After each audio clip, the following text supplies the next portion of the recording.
Sir 3 दिवसापासून आंदोलन सुरू आहे। मोठ्या प्रमाणावरती जे आहे ते आंदोलक मुंबईत दाखल झालेले आहेत। कोंडी सुटताना पाहायला मिळत नाहीये। सरकारची तशी इच्छाशक्ती दिसत नाही। सरकारने जर इच्छाशक्ती दाखवली तर ही कोंडी सुटेल। सरकारने 2 पावलं पुढे येण्याची आवश्यकता आहे, पण सरकार पावलं पुढे यायची ऐवजी स्वतःचे पावलं मागे घेऊन जात आहे। पण यात पाहायला मिळतंय की आंदोलकांचं म्हणणं असं आहे की ओबीसी मधून मराठा आरक्षण द्या, मात्र सरकारच्या वतीने सांगण्याचं का ते शक्य नाहीये म्हणून। हे पहा, चर्चा तर करायला या, चर्चा तर करायला या ना। किमान आता हैदराबाद गॅझेट, सातारा गॅझेट याच्यामध्ये मराठ्यांना ओबीसीच म्हटलेलं आहे, ओबीसीचा दर्जा दिलेला आहे। तो मागतायत ना, तो मागतायत मराठा समाज, मराठा बांधव ते मागतात, ते द्यायची तर तयारी करा सरकारने।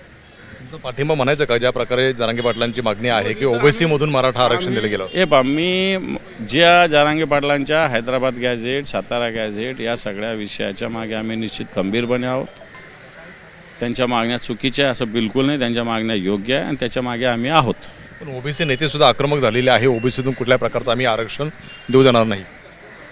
हे पहा, मला असं वाटतं मी बाकीच्या विषयावर मी चर्चा करणार नाही।